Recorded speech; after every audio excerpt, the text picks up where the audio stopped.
სახელმწიფო უსაფრთხოების სამსახურმა უკრაინის ორი მოქალაქე დააკავა, რომლებსაც საქართველოში ტროტილზე ძლიერი ასაფეთქებელი ნივთიერება 2.4 კილოგრამი ჰექსოგენი შემოჰქონდათ. სახელმწიფო უსაფრთხოების სამსახურმა ამის შესახებ დღეს სპეციალურად გამართულ ბრიფინგზე განაცხადა. სექტემბერს უკრაინული სანომრე ნიშნებით მოძრამა Mercedes-Benz-ის მარკის სათვიფრო ავტომანქანამ უკრაინიდან საქართველოს მიმართულებით რუმინეთის და ბულგარეთის გავლით თურქეთიდან გადმოკვეთა სახელმწიფო საზღვარი და საბაჟო გამშვები პუნქტის სარფის გავლით ქვეყანაში შემოვიდა. მისი შეჩერების და გადმოცემის შედეგად ავტომანქანაში ნაპოვნია წინასწარ საგულდაგულოდ შენდებულ სამალავში მოთავსებული 2.4 კილოგრამის ოდენობით ასაფეთქებელი ნივთიერება ჰექსოგენი. საზოგადოებისთვის განმარტავთ, რომ საქმე ეხება ასაფეთქებელ ნივთიერება ტროტილზე ძლიერ მოქმედ ნივთიერებას. გამოძიებით ამ ეტაპზე დგინდება, რომ ასაფეთქებელი ნივთიერება უკრაინის მოქალაქეს ზემოთ ხსენებული ავტომანქანის მძღოლს MS-ს ეკუთვნის. მან უკრაინის ტერიტორიაზე დაუდგენელმა პირმა გადასცა შენებულ კასრებში მოთავსებული ასაფეთქებელი ნივთიერება და განუმარტა, რომ საქართველოს საზღვრის გადაკვეთის შემდგომ მათთან კავშირზე მყოფი სხვა პირი გამოართმევდა აღნიშნულ ნივთიერებას. უკვე დაგავებული ასევე უკრაინის მოქალაქე დოჟე, რომელმაც მიაკითხა მძღოლ MS-ს და გამოართვა სამალავში განთავსებული დიდი ოდენობით ასაფეთქებელი ნივთიერება. ჩატარებული ჭხრიკის შედეგად ამოღებულია 8 ერთეული მობილური ტელეფონი, კომპიუტერი, ელექტრონული ინფორმაციის მატარებელი მოწყობილობები, დიდი ოდენობით ფულადი თანხა, სხვადასხვა ქვეყნის მობილური ოპერატორის სიმბარათები და ნარკოტიკული ნივთიერება კოკაინი. გამოძიება საქართველოს სისხლისამართლის კოდექსის 226 მუხლით მიმდინარეობს, რაც ფეთქებადი ნივთიერების მართლსაწინააღმდეგო შეძენას, შენახვას, გადაზიდვას გულისხმობს. დაგავებულებს ბრალად 260 მუხლით გათვალისწინებული ბრალდება წარედგინებათ, მათი ჭხრეკისას ამოღებულ ნარკოტიკულ საშუალებებთან დაკავშირებით. უნებრივია გამოძიება გაგრძელდება საქართველოში შემოტანილი დიდი ოდენობით ასაფეთქებელი ნივთიერების საბოლოო დანიშნულების დასადგენად, მზადდებოდა ტერორისტული აქტი საქართველოში, საქართველო გამოიყენებოდა სატრანზიტო ქვეყნად თუ სხვა. შესაბამისად მოხდება დაგავებული პირების მიმართ სამართლებრივი კვალიფიკაციის დაზუსტება და საჭიროების შემთხვევაში საზოგადოების შემდგომი ინფორმირება. სახელმწიფო უსაფრთხოების სამსახური მადლობას უხდის შინაგან საქმეთა სამინისტროს და პროკურატურას თანამშრომლობისთვის ჩატარებულ წარმატებულ ღონისძიებაში მონაწილეობისთვის და ძალიან მნიშვნელოვანი წვლილი შეტანისთვის. მადლობა ყურადღებისთვის. ყოფილი პრეზიდენტის სალომე ზურაბიშვილისა და თავდაცვის, ასევე ყოფილი მინისტრის თინათინ ხიდაშელის მოწმის სახით მოსმენა ჰელსინკის კომისიაზე თბილისში დილიდან პოლიტიკური შეფასებების თემაა. ოპოზიციის ნაწილი მიიჩნევს, რომ სხდომაზე საქართველოს საგარეო კურსთან დაკავშირებით გაშღერებული გზავნილები რეალობაა და თანხმდრაშია ქართველი საზოგადოების შეხედულებებთან. მართულ გუნდში კი კომისიაზე გაშღერებულ გზავნილებს მიზანმიმართულ პროვოკაციად მიიჩნევენ, რომელიც საქართველო-ამერიკის ურთიერთობების დაზიანებას ისახავს მიზნად. ქართული ოცნების საჯარო პოზიციები უფრო მეტად იძენს ანტიამერიკულ ტონს, რომელთა შორისაა საჯარო თავდასხმები ამერიკის შეერთებული შტატების წარმომადგენლებზე, პირადად პრეზიდენტ ტრამპსა და მის ადმინისტრაციაზე, მეორე ფრონტის გახსნაზე. ამის პარალელურად ქართული ოცნების ლიდერები აქტიურად აღრმავებენ კავშირებს უპირველეს ყოვლისა რუსეთთან და ჩინეთთან. შეერთებულ შტატებთან სტრატეგიული პარტნიორობის შეჩერების შემდეგ უვიზო მიმოსვლა ჩინეთთან და ირანთან არის 380 გრადუსიანი შებრუნება ყოფილი საგარეო და შიდა პოლიტიკური კურსის განაცხადებს ქვეყნის დამოუკიდებლობას. თუ კი რუსეთს მიეცემა საშუალება გააფართოოს თავისი გავლენა საქართველოზე, ეს ხელს შეუშლის ერთიანი და მშვიდობიანი კავკასიის შესაძლებლობას, რომელიც ჩავდა კასპიის ზღვებს დააკავშირებს. რუსეთის მიმართულებით არსებული სირთულეების სახიფათოა. ამერიკის შეერთებული შტატების რბილი მიდგომა საქართველოს დე-ფაქტო მმართველობისადმი წარსულში მარცხით დასრულდა და ვერც ახლა მიაღწევს წარმატებას. რო არ ითმეს გაურკვევლობას, აუცილებელია მკაფიო და თანმიმდევრული პოლიტიკა საქართველოს მიმართ, რომელიც ნათლად დააფიქსირებს ამერიკის შეერთებული შტატების ინტერესებს. ის, რასაც საქართველოს მმართველი რეჟიმი აკეთებს, მხოლოდ საქართველოს ხალხის ნების და დემოკრატიული ღირებულებების ხალათი კი არ არის. ეს პირდაპირ უვარია სტრატეგიულ პარტნიორობაზე შეერთებულ შტატებთან. სამწუხაროდ დღევანდელმა მართლმა პარტია ქართულმა ოცნებამ აირჩია გზა, რომელიც ავტორიტარულ რეჟიმებს ემსახურება ნაცვლად წინააღმდეგობისა. მათ ძირი გამოუთხარეს ინსტიტუტებს, არჩევნები გააყალბეს, განსხვავებული აზრის კრიმინალიზება მოახდინეს, დააპატიმრეს ოპოზიციის ლიდერები, ძალა გამოიყენეს მშვიდობიანი დემონსტრანტების წინააღმდეგ და უარი თქვეს ქართველი ხალხის ნების დაცვაზე, რომელიც მათ საარჩევნო ურნასთან გამოხატეს. რუსეთს და ახლა სულ უფრო მეტად ჩინეთს აქვთ პირადი ინტერესი ჩვენი სუვერენიტეტის შელახვის, ავტორიტარიზმის ორბიტაზე ჩვენი ხილახლა ჩათრევის კუთხით, მაგრამ ქართველი ხალხი არ დანებებულა. მიუხედავად პროპაგანდისა, მმართველი პარტიის ღალატისა ჩვენი დემოკრატიული მისწრაფებების მიმართ, ქართველები კვლავ რჩებიან დასავლეთზე ორიენტირებულნი. გამოკითხვა აჩვენებს უდიდეს მხარდაჭერას ევროკავშირისა და ნატოს წევრებისადმი. ხალხს კვლავ სწამს თავისუფლებისა და კვლავ სწამს შეერთებული შტატების მეგობარი აქტი ზუსტად წარმოადგენს იმ ტიპის მდგრად სტრატეგიულ მხარდაჭერას, რომელსაც შეუძლია დაეხმაროს ქართულ სამოქალაქო საზოგადოებას, დამოუკიდებელ მედიას და რეფორმატორებს გადარჩენაში. ქართული ოცნება ქართულ კოშმარად იქცა. ტელევიზორით ხედავ ათასობით ადამიანს ქუჩაში, რომლებიც ყოველდღიურად აპროტესტებენ და ეს გაძლევს საშუალებას გაიაზროთ, თუ რამდენად მნიშვნელოვანია დემოკრატია და ეს მნიშვნელოვანია ამერიკაშიც. რუსეთმა საქართველოს ნაწილი დაიპყრო და კვლავ გააკეთებს ამას, თუ შესაძლებლობა ექნება. თან ახლა მოკავშირეყავთ იქ ბატონი ივანიშვილის სახით. ასე რომ უფრო მარტივია დაპყრობა შიგნით. სამწუხაროა, რომ სენატმა არ მიიღო და არ მიიღებენ მეგობარ აქტს.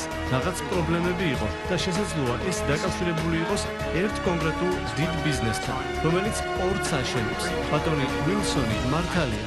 იმდენად დიდი უმრავლესობაა დემოკრატები და რესპუბლიკელები ორპარტიულად უჭერენ მხარს კანონპროექტს და ეს თითქმის გაუგონარია. დიდი მხარდაჭერა და იქ როგორ ჩანს ერთმა ადამიანმა შეძლო მისი ჩაკვა. გასაოცარია რომ ეს მოხდა. რატომ მოხდა არ მესმის. რაც შეეხება ის პირველ რიგში არის Deep State-ის აგენტი და მერე არის დაფინანსებული ლობისტი. ხო, ორივე ერთად არის, მაგრამ პირველ რიგში ისიც არის, თუნდაც Deep State-ის აგენტი, ისევე როგორც სალომე ზურაბიშვილი, თინა ხიდაშელი, ჩვენ ვიხილით თანამედროვე სერგო ორჯონიკიძეები, გუშინ ვაშინგტონში, რაც ძალიან სამწუხაროა, ბუნებრივია, როდესაც ქართველი კარგავს სახეს, როდესაც ქართველი პირდაპირ უპირისპირდება საკუთარი სახელმწიფოს ეროვნულ ინტერესებს, ეს არის ბუნებრივია ტრაგედია. მოვლენა, თუმცა ეს არის მათი ტრაგედია. მე კომენტარს ამასთან დაკავშირებით გავაკეთე. რაც ხა მეგობარი აქტს, რომელიც სინამდვილეში იყო მტრული აქტი ქართული ხალხის წინააღმდეგ, ჩვენი სახელმწიფოს წინააღმდეგ, ჩვენი ეროვნული ინტერესების წინააღმდეგ, საბედნიეროდ როგორც ირკვევა საბოლოოდ ჩავარდა, ეს რა თქმა უნდა ძალიან კარგია. ჩვენ იცით რომ გვაქვს კონკრეტული მიზანი, სუფთა ფურცლიდან კონკრეტული გზამკვლევით გადავტვირთოთ ურთიერთობები და განვახოთ სტრატეგიული პარტნიორობა ამერიკის შეერთებულ შტატებთან. ჩვენ ამის იმედს ვიტოვებთ, დანარჩენი არის დამოკიდებული თვითონ ამერიკის შეერთებულ შტატების ახალ ადმინისტრაციაში. ამ სხდომაზე კელი დეგნანის დანახვით მე მგონი ყველაფერი ნათელი გახდა. ერთადერთი ვინც უნდა დაეკითხა ამ კომისიას, თუ კი მართლა აინტერესებთ რაღაც პროცესების ახსნა, იყო ქალბატონი კელი დეგნანი. ის უნდა დაეკითხათ 2020 წლის პივიტის გაყალბების საკითხზე. ჩვენ დღეს ვიცით დადასტურებით, რომ ისვედმა გააყალბა პივიტი, ვიცით დადასტურებით, რომ USAID-მა იცოდა, რომ ეს პივიტი იყო ყალბი რიცხვები. 2020 წელს ისვედის NGO-ების ჩართვით, USAID-ის დაფინანსებით იგეგმებოდა ხელისუფლების დამხობა ძალადობრივი გზით და ამაში მონაწილეობდა ბევრი ადამიანი და დღეს ტრამპმა სამხილა ეს ყველაფერი. მეორე, ჩვენაც ვიხილეთ ანტიტრამპისტები, მათ შორის ადამიანები, რომლებიც სალომე ზურაბიშვილის სახით ამბობდნენ, ტრამპმა რუსეთის ჩარევით გაიმარჯვა, მოღალატეებს საქართველოს ისტორიაში ყოველთვის სათანადო ადგილი მიეჩინება. ეს ორი მოღალატე, რომელიც საქართველოს წინააღმდეგ, იმ ქვეყნის ზურაბიშვილის შემთხვევაში არა, მაგრამ ხიდაშელის შემთხვევაში ხო არის, რომ იმ ქვეყნის, რომელმაც ის შობა და აღზარდა, ამ ქვეყნის წინააღმდეგ ჩვენებას იძლევიან, აი ეს ორი მოღალატე თავის კუთვნილ ადგილს მიიღებს. სამწუხაროა, რომ სენატმა არ მიიღო და არ მიიღებენ მეგობარ აქტს. ამის შესახებ კონგრესმენმა სტივ კოენმა ჰელსინკის კომისიის სხდომაზე განაცხადა. სახელმწიფო პარტიაში ამბობენ, რომ ეს სინამდვილეში მტრული აქტია ქართული ხალხის და ეროვნული ინტერესების წინააღმდეგ.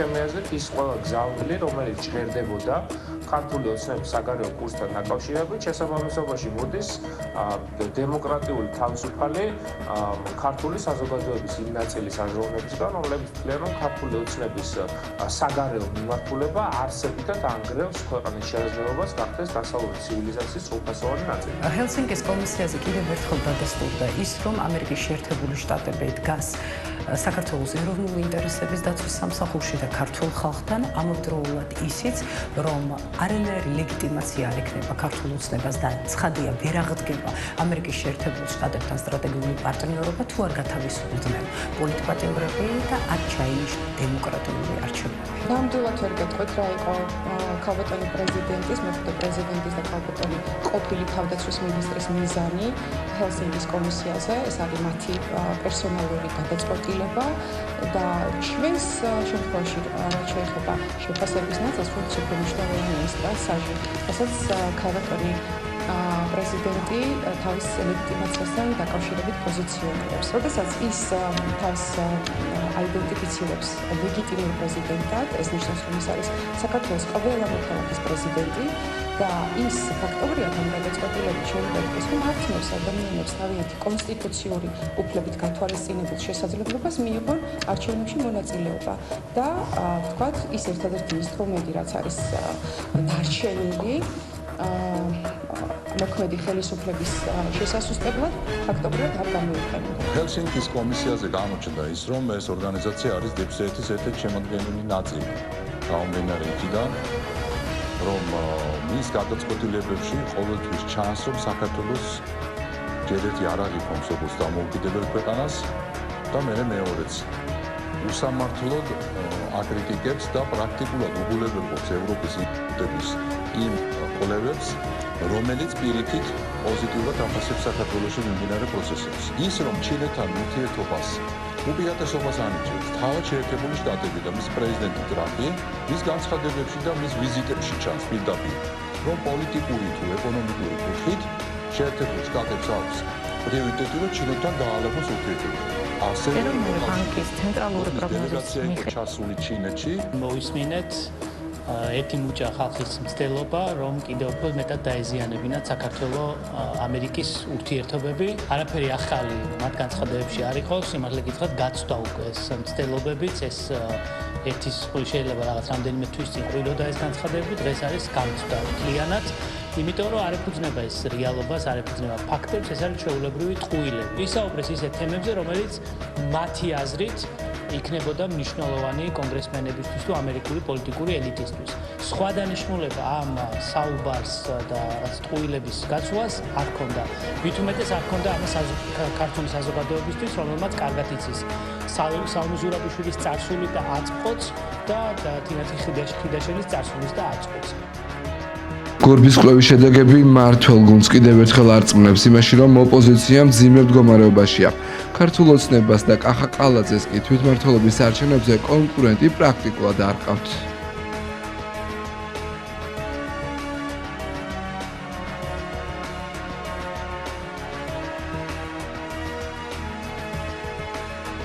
ისმის უყურებ, იმიტომ რომ ძალიან ბევრი რაღაც შეიძლება შეიცვალოს, მაგრამ ის რომ გორბის კვლევებში ჩვენი პარტიის რეიტინგი მნიშვნელოვნად გაიზარდა, ბუნებრივად სასიამოვნო, ჩვენ პრეტენზია გვაქვს, რომ ჩვენ კონკურენტებს როგორც მინიმუმ ლეონს და გახარიას ვაჯობოთ.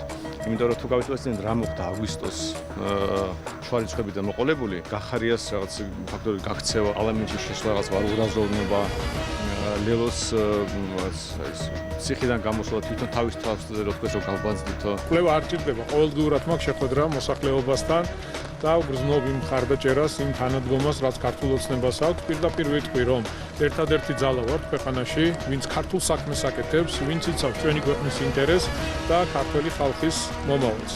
შესაბამისად, ხალხი ამ ყველაფერს ძალიან კარგად ხედავს, თუ როგორ იმართება ეს შიდა აგენტურა გარე ძალებისგან, ჩვეულებრივი მოღალატეები არიან, მზად არიან, ყველაფერზე წავიდნენ ქვეყნის წინააღმდეგ, ხალხის წინააღმდეგ, ქვეყნის ინტერესების წინააღმდეგ, ასეთ პოლიტიკურ ძალებს, ან პოლიტიკოსებს, რა თქმა უნდა, მომავალი არ და ვერ ექნება ამ ქვეყანაში. ხალხი ხედავს, რომ ერთადერთი ძალა ვართ რეალურად მიუხედავად იმ შემოტევებისა, ზესოლებისა, შეურაცხყოფებისა, ცილისწამებისა, უსამართლო დამოკიდებულებისა, ვინც ინარჩუნებს ქვეყანაში მშვიდობას და ახდენს ეკონომიკურ განვითარებას. ყველა ისედაც ხედავს, რომ ოპოზიცია არის უმძიმეს მდგომარეობაში, საზოგადოების განწყობა მათ მიმართ არის უმძიმესი.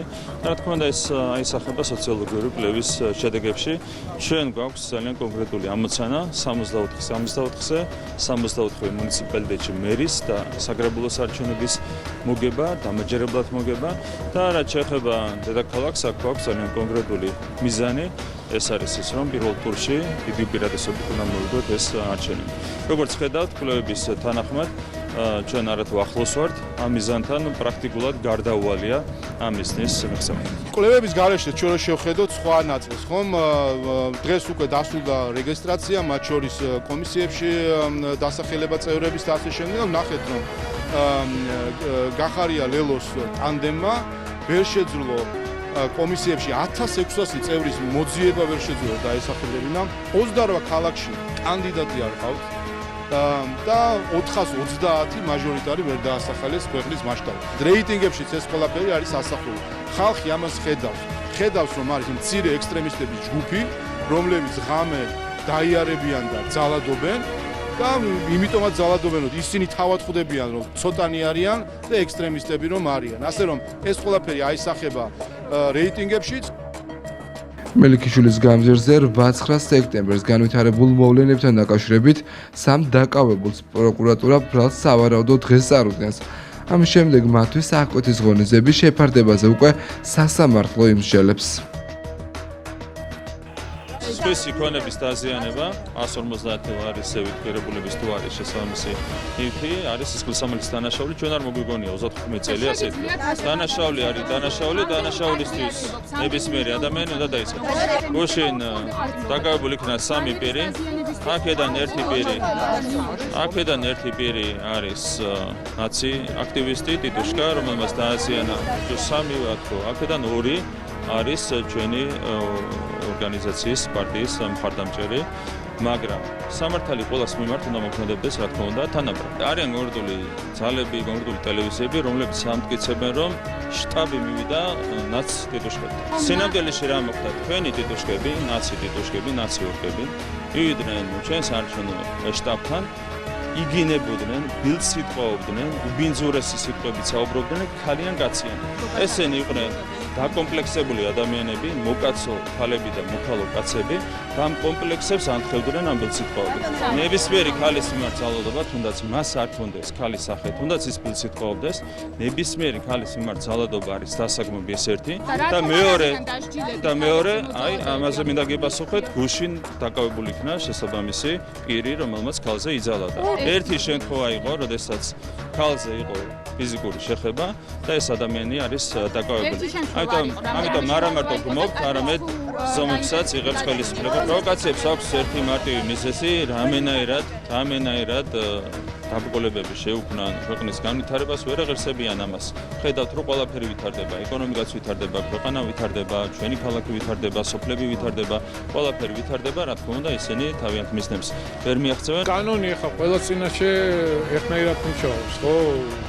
ძალიან გულდასაწყვეტია, არავის დაჭერა არ მიხარია, სამწუხაროა და ყველამ მაქსიმალურად უნდა შევეცადოთ, რომ თავი შევიკავოთ ზოგადად ასეთი ფაქტებიდან. ძალადობა ცუდია. პარტიები უნდა ვსეთ ყველამ კანონს. არ არის საჭირო მივარდნები, შტაბი ხო არ მივარდნილა კაცო იმ ადამიანთან, შტაბს თვითონ ხო არ დაუზიანებია ეს ყველაფერი, ხო? არ არის ეს სწორი დამოკიდებულება. შეიძლება ვიღაცას აქ პროტესტი გააპროტესტო, მაგრამ თუ არ ვინმე თუ არ გიშლის პროტესტს, მაგრამ კანონი თუ არსებობს, კანონის ფარგლებში უნდა იყოს ყველაფერი.